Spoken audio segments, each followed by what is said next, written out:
So first we need to get the pressure plate off, and we need to undo this 1, 2, 3, 4, 5, 6 bolts. It's a 9mm bolt, but you need to have one of the sockets that has the small grooves in, not the bigger ones.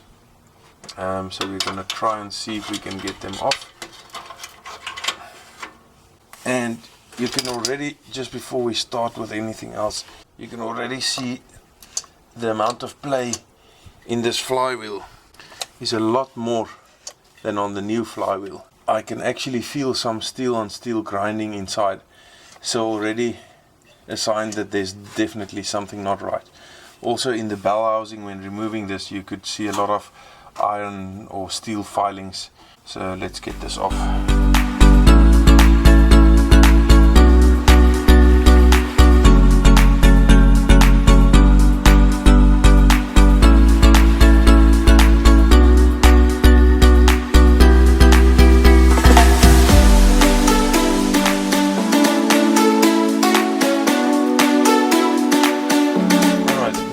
See, it's also a LUK flywheel, but there is way too much play on this.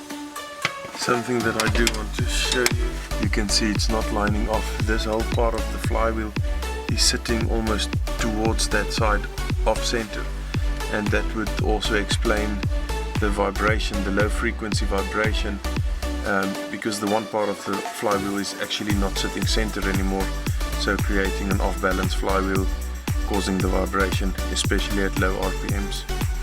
So with not having a tool to screw into the engine block to keep the flywheel from turning, I'm actually just using a normal Allen key, inserting it into one of those holes. I'm going to be turning anti-clockwise, so it needs to sit to that side, and then that will grab on one of the teeth of the flywheel, and it will counter. It's not preferable, but if you don't have the tool, you need to make a plan. So let's see if we can get this flywheel off.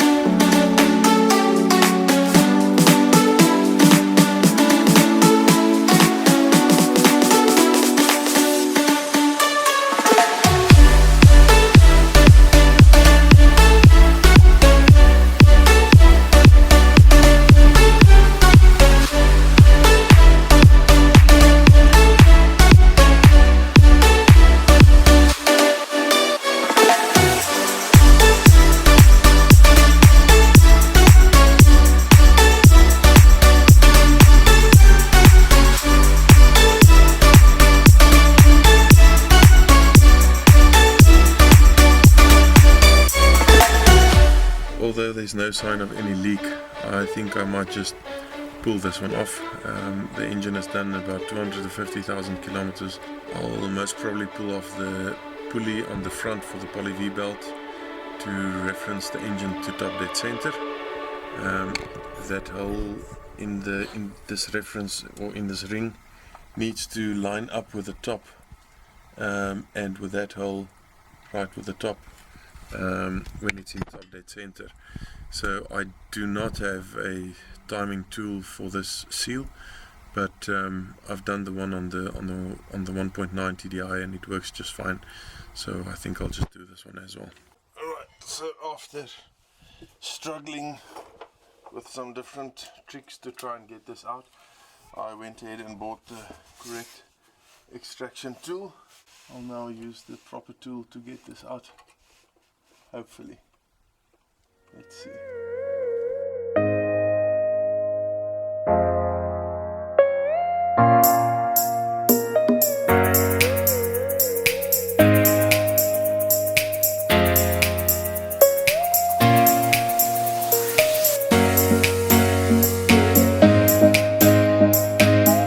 So in the end, I got a proper tool with mandrels and a sliding hammer, and I used this to get this bearing out, but also after a few attempts, in the end I used a normal blow torch like this to heat up the crank on this area, and it shouldn't be too hot. You should just be able to touch it, and it just made the difference to be able to actually get this out with a sliding hammer.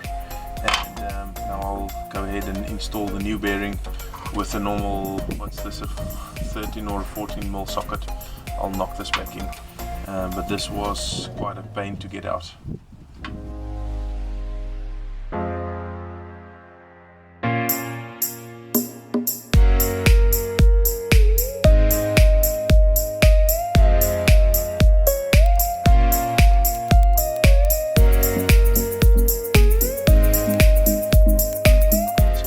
Needs to sit about 1.5 to 2 millimeters behind the face of the frame. I think we're actually just about there. Alright, so next we'll remove the rear main oil seal, which is this whole assembly, including this ring.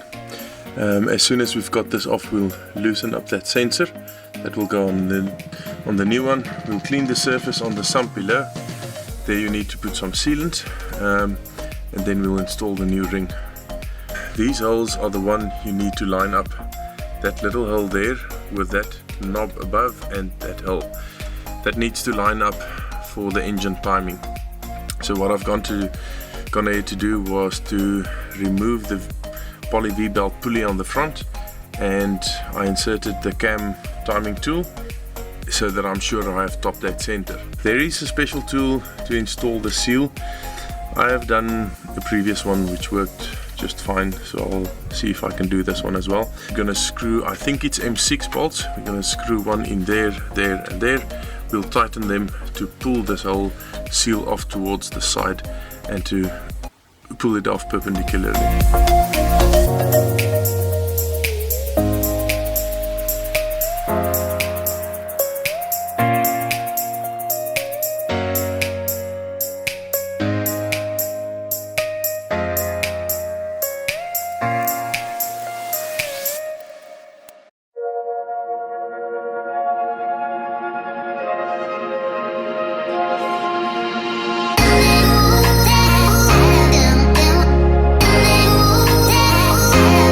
This is the new oil seal that we need to install, so it will go on that way.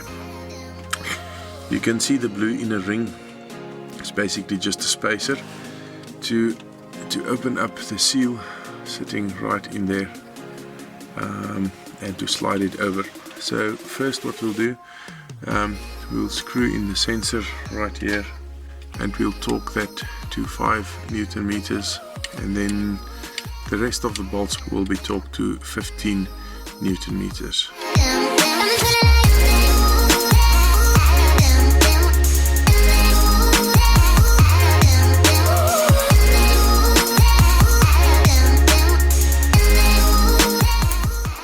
Okay, so this is the problem I had with the other one as well.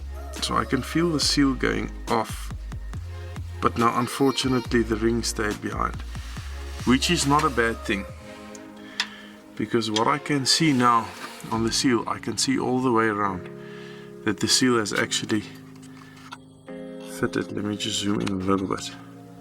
So you can actually see all around that the seal has moved over.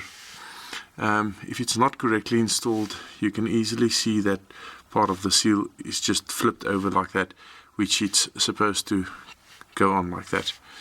So this is not a bad thing. I'll get the ring installed just now. Let's just push this on further. So I think it's actually hooking on these two little locating pins. So I'm just gonna try and wiggle it around a bit.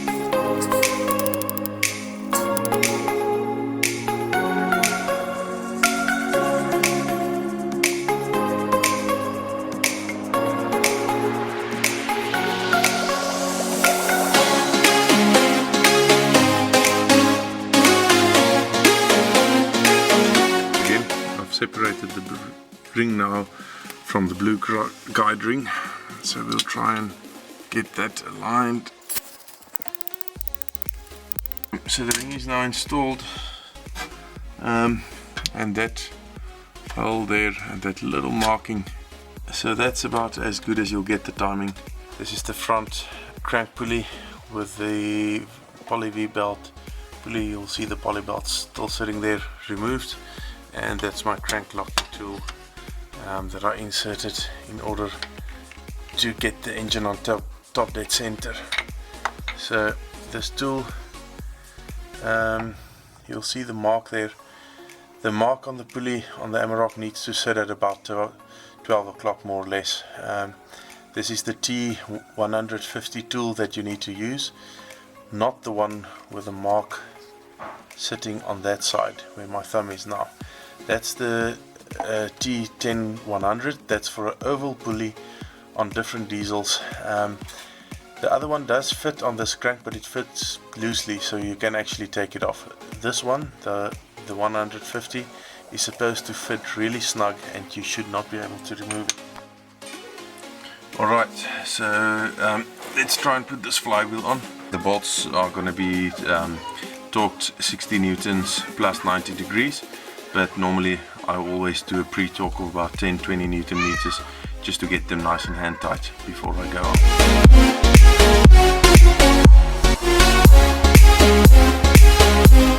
There's only one way that the bolt holes can line up. If it's not lined up correctly, then the bolt holes won't all match. So let's see, right there, not sure if you can see it on the video, but there, just there, all of them lines up perfectly. So that's the spot we want to be at.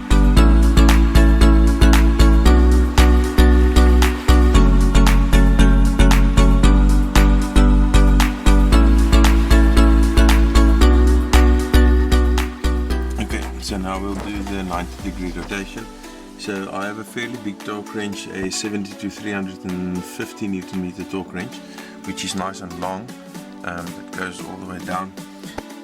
I don't really have space inside there to do the 90 rotation, so I'm getting the extensions to just get the torque wrench out a little bit, and then I know that I'm going 15 degrees on one click on the torque wrench.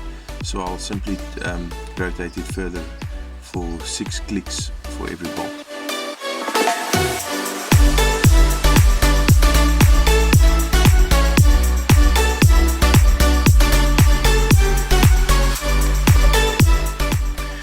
Alright, so the next step will be to fit the clutch plate and the pressure plate. Now unfortunately I don't have the right pilot shaft, so I made up a well, call it what you want, a makeshift pilot shaft with two sockets. It's a 10mm socket, a long one, and a 18mm socket, which will fit in there in the pilot bearing, and then this fits in nicely into there, nice and tight in the clutch plate. So we'll see if it works, and then we'll install that. Then we've got this little bolts. You get the two bolts. This is the M7, which should be torqued at 20 Newton meters, and you need a 9mm socket for this. So let's see if we can get this in. Another thing, the pressure plate, you'll see, has a bulge on the one side and not on the other. So the flat side goes towards the engine and the bulge goes towards the pressure plate.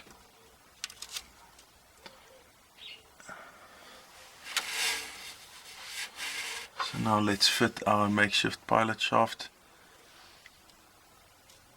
So it does sag a little bit, but if you press on this, then it does seem to be quite centered. So I'm actually quite happy with that. So I'll put the pressure plate on, and then just before I tighten down the pressure plate, I'll put some pressure on this to center the clutch plate, and then hold it in that position.